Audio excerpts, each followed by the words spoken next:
नमस्कार दोस्तों। पंथ पाठशाला के इस नए भाग में आप लोगों का स्वागत है। दोस्तों, अब तक हम लोग 13 भाग देख चुके हैं। ये 14वां भाग है और इसमें हम देखेंगे 1919 का भारत परिषद अधिनियम। अभी तक हम लोगों ने पार्ट 13 में 1909 का भारत परिषद अधिनियम देखे थे। अगर आप लोग उसे नहीं देखे हैं तो कृपया जाके देख लीजिए, क्योंकि तब और अधिक समझ बनेगी। देखिए, ये पार्ट जो भारत का संवैधानिक विकास यात्रा का है, यह बहुत बहुत दिक्कत करता है। मतलब हमें याद नहीं होता, बोरिंग लगता है पढ़ने में। लेकिन पढ़ना तो जरूरी है। अगर हम तैयारी कर रहे हैं तो हम अपने आप को पूरी तरह से तैयार करेंगे। मान लीजिए, इसे क्वेश्चन भी कम बनते हैं, लेकिन कभी बन गया तो आप एज में रहोगे, दूसरों से ये क्वेश्चन ज्यादा कर पाओगे। इसलिए इसको समझना बहुत जरूरी है। तो अब ऐसे टॉपिक को पढ़ना जो बोरिंग हो, जिसको याद करना बड़ा मुश्किल हो, तो उसके लिए हमें उसकी पृष्ठभूमि देखना बहुत जरूरी है। अगर हम पृष्ठभूमि देख लेते हैं तो चीजें हमें समझ में आती हैं और चीजें याद रहती हैं। तो हम इसकी पृष्ठभूमि पहले देखेंगे।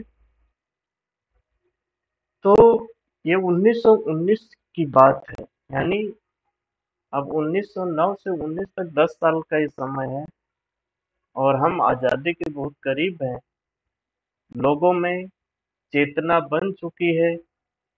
अब भारत के लोग मांग करने लगे हैं अपने अधिकारों के लिए, स्वशासन के लिए। तो इस दौर में क्या हो रहा था? देखिए, मुस्लिम समुदाय का ब्रिटिश सरकार से मुंह भंग हो गया था। अब 1909 का अधिनियम अगर आप पढ़े होंगे तो उसमें ये है कि ब्रिटिश सरकार ने बहुत प्रयास किया था कि मुस्लिमों को हम ऐसा ट्रीट करें जैसे कि वो हमारे पक्ष में खड़े हो जाएं। इसके लिए बहुत सारी चीजें, उसमें पृथक निर्वाचन मंडल उनका बनाया गया था। बहुत चीजें हुई थी, लेकिन अब इनका मुस्लिम समुदाय का ब्रिटिश सरकार से मोह भंग होने लगा। क्यों? क्योंकि बंगाल विभाजन को 1911 में रद्द कर दिया गया। जब बंगाल विभाजन हुआ था, मुस्लिम समुदाय खुश था कि चलो, हमें अलग कर दिया गया है। लेकिन जब रद्द कर दिया तो भाई मोह भंग होना ही था। और तुर्की के मुस्तफा कमाल पाशा के खिलाफ अंग्रेज युद्ध लड़ रहे थे। अब मुस्तफा कमाल पाशा खलीफा थे उस समय के, और सब पूरा विश्व का मुस्लिम समुदाय का उनके प्रति आस्था था। अब उनसे युद्ध लड़ रहे हैं अंग्रेज, तो मोह भंग होना ही है। उधर मोहम्मद अली जिन्ना जैसे नेता का उभार हुआ, जो कांग्रेस और लीग के बीच सेतु का काम कर रहे थे। हम जिन्ना साहब को ये जानते हैं कि इन्होंने देश में बंटवारा करवाया, पाकिस्तान मांगा, लेकिन शुरुआत में वो अच्छे कांग्रेसी नेता थे और लीग और कांग्रेस दोनों के बीच सेतु का काम कर रहे थे। एक तरह मिलाने का भी प्रयास कर रहे थे। बाकी गरम दल और नरम दल में मिलाप हो गया था। अब सूरत अधिवेशन का नाम सुने होंगे 1907। उसमें ऐसा एक दूसरे पर कुर्सियां फेंकी गई थी, लगा था कि अब ये दोनों मिलेंगे नहीं। लेकिन समय सबको समझा देता है। तो अब इनमें मिलाप हो रहा था। बाल गंगाधर तिलक जी जेल से आकर गोखले से मिलते हैं। दोनों पक्ष समझ रहे थे कि साथ मिलकर ही काम करना ठीक होगा। उसके बाद लखनऊ पैक्ट 1916 में हुआ, जो इसमें गरम दल, नरम दल, मुस्लिम लीग तीनों साथ आ गए। अब तीनों साथ आए तो इनकी कुछ मांगे ऐसी थी जो सबको एक्सेप्ट थी। तो इनकी मांग क्या थी? स्वशासन चाहिए। तीनों कहने लगे भाई स्वशासन चाहिए हमें। भारत परिषद को रद्द किया जाए तथा भारत के सचिव का पैसा ब्रिटिश ब्रिटिश फंड से दिया जाए। अब भारत सचिव ब्रिटिश सरकार के साथ मिलकर वहां पे काम करता था, लेकिन उसका पैसा इंडिया के फंड से दिया जाता था। तो ये मांग थी कि उसका पैसा जो है ब्रिटिश फंड से ही दीजिए भाई। केंद्रीय विधान परिषद में भारतीयों की हिस्सेदारी आधी हो तथा कार्यकाल 3 से 5 वर्ष। आधा तो कम से कम हमें करिए। केंद्रीय विधान परिषद है, भारत के लिए कानून बनाती है, तो हमें आधी हिस्सेदारी तो दीजिए और उसका कार्यकाल भी फिक्स करिए। मुस्लिमों को केंद्रीय विधान परिषद में एक तिहाई प्रतिनिधित्व दिया जाए। इस समय बस ये प्रयास था कि कैसे सभी लोग साथ आ जाएं। तो इसको सब लोग मान रहे थे कि मुस्लिमों को भी भाई एक तिहाई प्रतिनिधित्व दिया जाए, अल्पसंख्यकों को जनसंख्या के अनुपात में सीट दी जाए, जिससे सभी लोग खुश रहें, सब लोग एक साथ मिलकर लड़े। प्रांतीय विधायिका में 4/5 सदस्य निर्वाचित भारतीय हों। केंद्र में मत दे रहे हो, हमें बहुमत नहीं दे रहे हो, या केंद्र में हमारी सदस्य संख्या कम है, लेकिन प्रांत में तो हमें काम करने दीजिए। 4/5 सदस्य निर्वाचित भारतीय रखिए उसमें। वयस्क मताधिकार लागू किए जाए। कब तक संपत्ति, कर, राजस्व इन सब के आधार पर आप वोट देने की बात करेंगे? वयस्क मताधिकार लागू करिए। सभी समुदायों के लिए निर्वाचक मंडल हो। आप किसी एक समुदाय को निर्वाचन पृथक निर्वाचक मंडल दे रहे हैं, तो आप सभी को दीजिए। तो दिख रहा है ना, सारे समुदाय मिले थे एक जगह लखनऊ पैक्ट में। गरम दल, नरम दल, मुस्लिम लीग, जो सब नेता थे मिले और सबकी बात की, इसलिए तो ये पैक्ट हो पाया। तो इसका भी असर दिखेगा कि भारत की राजनीति में ये बहुत बड़ा बदलाव। उसके बाद 20 अगस्त 1917 की घोषणा, ये बहुत मायने रखती है, क्योंकि 20 अगस्त 1917 को घोषणा की गई कि सरकार की नीति है कि भारत में उत्तरदायी शासन की स्थापना हो।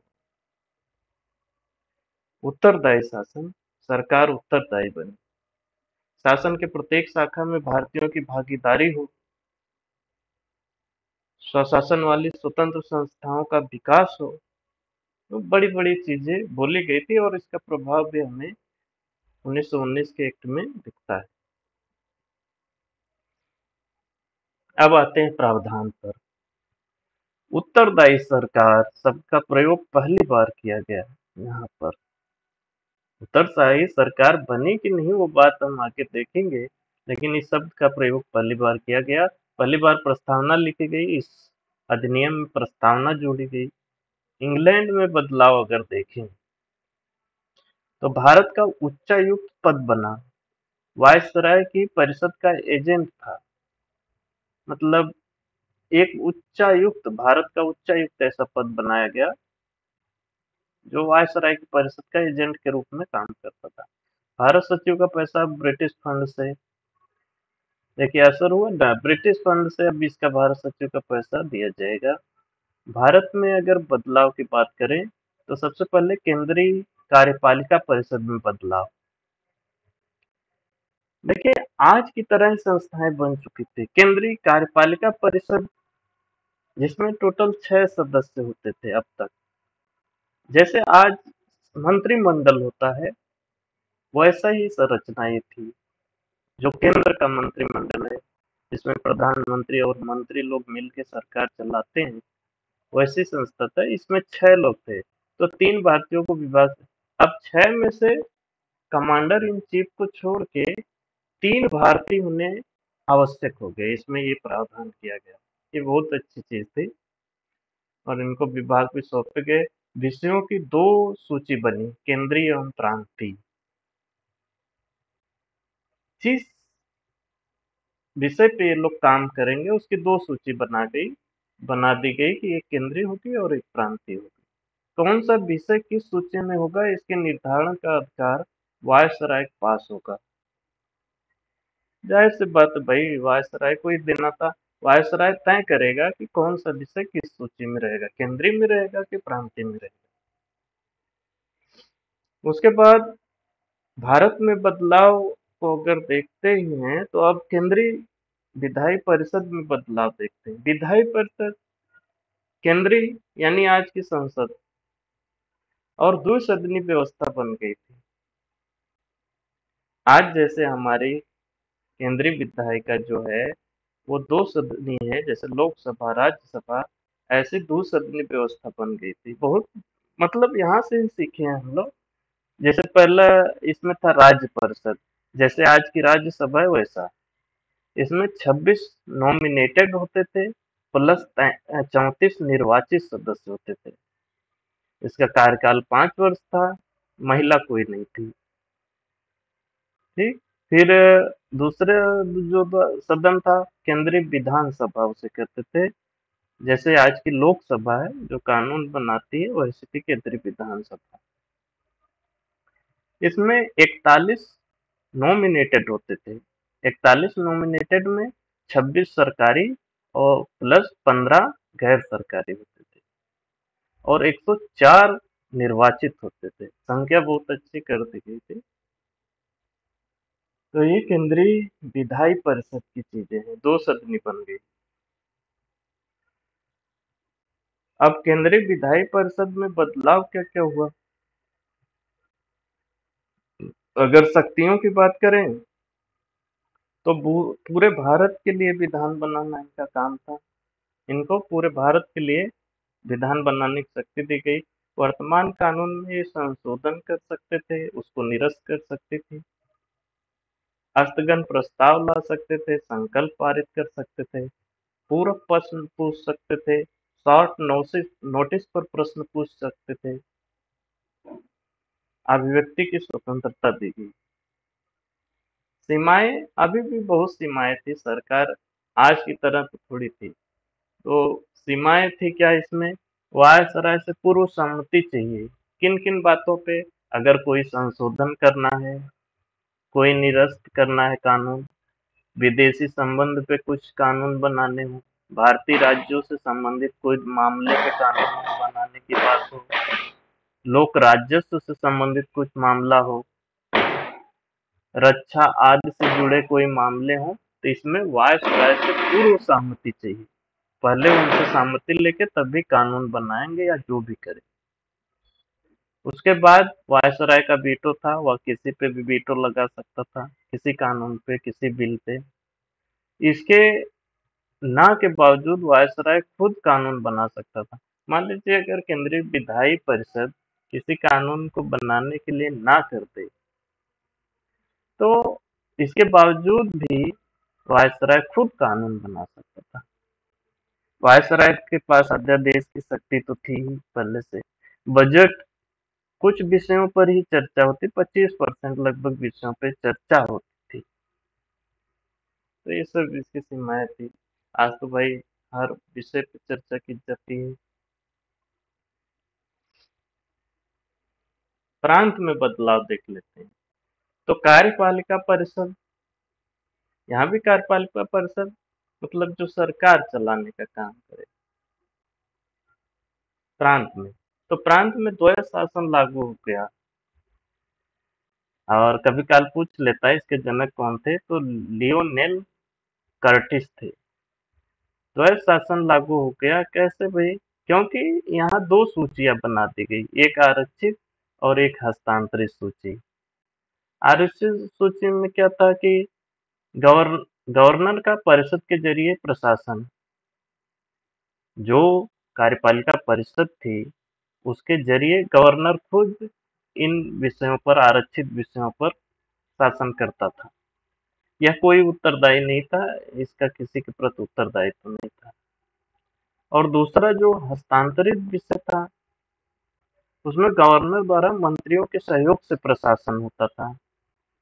यानी जो मंत्री बनाए गए उनकी सहायता से ये शासन करेगा।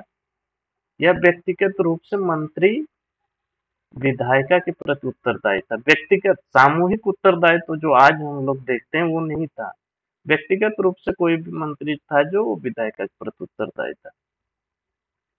अब दो विषय बन गए, दो तरह से शासन हो रहा है, इसलिए कहा जाता है प्रांतों में द्वैध शासन की शुरुआत हो गई थी इस अधिनियम से। सीमाएं क्या थी कार्यपालिका परिषद की?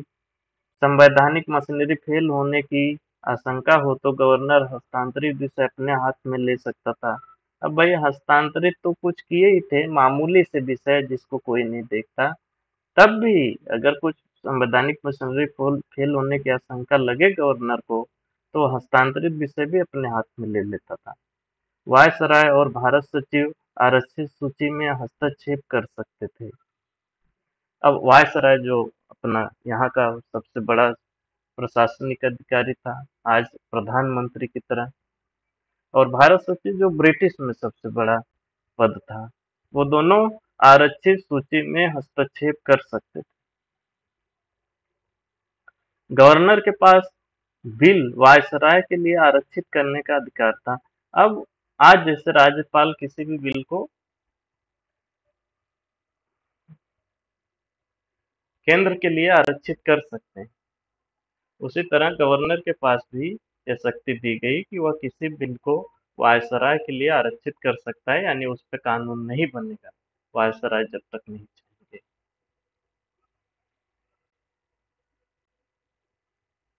विधायी परिषद, वो तो कार्यपालिका परिषद थी, कार्यपालिका। अब ये हम विधायी परिषद देख लो, भाई आकार और कार्य में इजाफा हुआ, सही है। कम से कम 70% निर्वाचित होते थे, बहुत बढ़िया। पहली बार प्रत्यक्ष चुनाव हुआ। अगर पूछा जाए कभी भी कि पहली बार भारत में ब्रिटिश काल में प्रत्यक्ष चुनाव कब शुरू हुए, तो ये 1919 के अधिनियम से ही महिलाओं को पहली बार मताधिकार दिया गया। गवर्नर की अनुमति के बाद ही एक्ट बनेगा। ठीक है भाई, कोई भी अगर बिल पास हो गया तो गवर्नर जब तक अनुमति नहीं देगा वो एक्ट नहीं बनेगा, कानून नहीं बनेगा। बजट को रिजेक्ट करने की शक्ति लेकिन गवर्नर रीस्टोर कर सकता था। बजट हम रिजेक्ट कर सकते थे, जो यहाँ की विधायी परिषद थी प्रांत की, वो बजट को रिजेक्ट कर सकते थे, लेकिन गवर्नर उसे रीस्टोर कर सकता था, फिर से लागू कर सकता था। गवर्नर के पास वीटो एवं अध्यादेश की शक्ति जैसे केंद्र में वायसराय के पास थी, ऐसे गवर्नर के पास भी यहाँ वीटो की शक्ति थी, अध्यादेश जारी करने की शक्ति। लग रहा है ना थोड़ा सा मिलता जुलता आज की तरह। तो हमारा जो आज संविधान है, उसका आकार, उसकी पृष्ठभूमि, ये सब तैयार हो रही है। अन्य प्रावधान कुछ देख लेते हैं, जैसे सांप्रदायिक निर्वाचन मंडल का विस्तार किया गया, जिसको महिला को दे दिया गया, सिख को भी दे दिया। जो सांप्रदायिक था ना निर्वाचन मंडल, जैसे 1909 में मुस्लिमों के लिए पृथक निर्वाचन मंडल बना था, तो उसका विस्तार करके अब महिला को, सिख को, इन लोगों को भी दे दिया गया। लोक सेवा आयोग के गठन का प्रावधान था। इसी के आधार पर ली आयोग गठित हुआ था 1923-24 में, और उसके ही रिकमेंडेशन से 1926 में लोक सेवा आयोग, केंद्रीय लोक सेवा आयोग की स्थापना हुई। केंद्रीय बजट का राज्य बजट से अलग होना, केंद्र का बजट राज्य के बजट से अलग कर दिया गया। समीक्षा के लिए वैधानिक आयोग के गठन का प्रावधान था। यही वैधानिक आयोग मतलब कि 10 साल बाद हम समीक्षा के लिए वैधानिक आयोग गठित करेंगे, और वही गठन हुआ था साइमन कमीशन, जिसको आप जानते हैं। इसके बारे में हम अगले पार्ट में पढ़ेंगे भी। आरक्षित विषय में क्या क्या था, कभी कभी पूछ देता है, तो इन चीजों को याद रखिए थोड़ा। अब महत्वपूर्ण चीजें सब आरक्षित में थी, तो इसके आधार पर आप एलिमिनेशन कर सकते हैं। अब जो ये विषय जो दिख जाए वो आरक्षित है, और इसके अलावा कुछ दिख रहे हो तो वो हस्तांतरित विषय के मामले से हैं। आरक्षित विषय में क्या था, जैसे रक्षा, विदेश मामले, वित्त, भूमि कर, अकाल, अकाल सहायता, न्याय, पुलिस, पेंशन, छापखाना, समाचार पत्र, सिंचाई, जल मार्ग, कारखाना, बिजली, गैस, श्रमिक कल्याण, औद्योगिक विवाद, मोटर गाड़ियां, छोटे बंदरगाह, सार्वजनिक सेवाएं आदि। देखिए सब इम्पोर्टेंट चीजें आरक्षित विषय में रखी।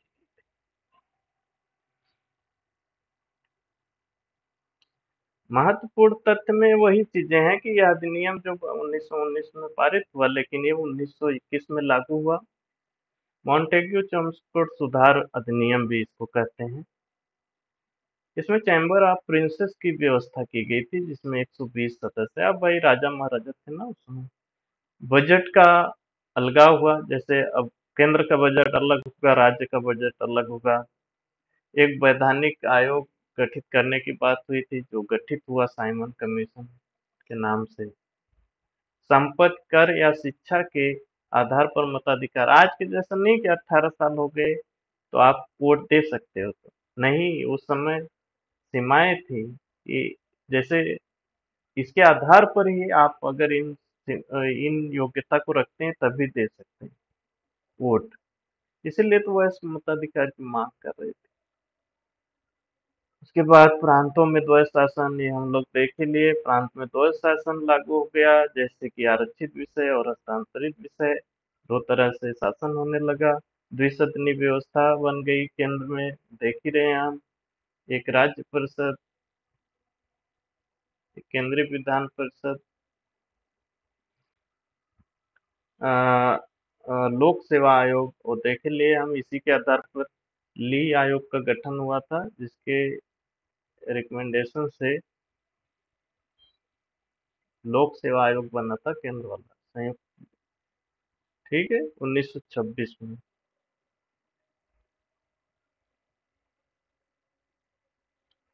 खामियां क्या क्या थी इसमें? खामियां तो बहुत थी। देख लो भाई, केंद्रीय स्तर पर उत्तरदायी सरकार नहीं। चलो प्रांतों में तो हम बोले कि उत्तरदायी सरकार रहेगी, लेकिन केंद्र में इसका कोई बात नहीं था। प्रांतों को शक्ति देने के बावजूद केंद्रीय नियंत्रण था, हर तरह से नियंत्रण था। दिखाया जा रहा था कि हाँ भाई, हम दे रहे हैं आपको शासन करने का अधिकार। विषयों का अतार्किक वर्गीकरण था, जो विषय बांटी गई थी। अब केंद्र में जैसे केंद्रीय विषय, प्रांतीय विषय बने, और इधर प्रांत में आरक्षित विषय, हस्तांतरित विषय, तो अतार्किक थे। कौन काम किसको देना है, वो सब नहीं देखा गया। बस ये देखा गया शासन मुख्य रूप से हमारे पास रहे। सिविल सेवकों की नियुक्ति राज्य सचिव करता था। अभी भी चलो ली आयोग बना दिए, उसके आधार पे बना बाद में, लेकिन सिविल सेवकों की नियुक्ति राज्य सचिव का, जो वहाँ सरकार में रहता था, ब्रिटिश सरकार में। प्रांतों में मंत्रियों का व्यक्तिगत उत्तरदायित्व था, सामूहिक नहीं। जब प्रांत में उत्तरदायित्व की बात की गई, लेकिन वो मंत्री व्यक्तिगत रूप से उत्तरदायी थे विधायिका के प्रति, सामूहिक नहीं आज की तरह। पृथक निर्वाचन व्यवस्था का विस्तार किया गया, जो हमारे बीच एक अलगाव का सबसे बड़ा कारण था भारतीयों के बीच। एक तरफ सुधार, दूसरी तरफ विरोध को दबाने की तैयारी हो रही थी भैया। इनका काम ही था। रॉलेट एक्ट का नाम सुने ही हुआ। बिना वकील दलील, ये सब के आधार पर ही, किसी को शक के आधार पर ही गिरफ्तार कर लेने का कानून। तो किस बात का सुधार? तो इस पार्ट को हम लोगों ने देख लिया। आप लोगों का बहुत बहुत धन्यवाद। देखिए, आगे बढ़ाइए। मैं चाहता हूँ अगर आप लोग इस चैनल को बढ़ाते हैं तो हम वीडियो लेक्चर लाएंगे, अच्छे से पढ़ा देंगे, और यकीन मानिए वो कंटेंट दे देंगे जो आपको 5-6 किताबें छानने के बाद मिलेगा। अब 1919 का अधिनियम से कोई भी प्रश्न बनेगा, आप हल कर पाओगे। थोड़ी मोड़ी समझ भी बनी होगी। आगे हम प्रयास करेंगे और अच्छे से आपको समझाया जाए। तो प्लीज सपोर्ट करिए, और बहुत बहुत तहे दिल से धन्यवाद।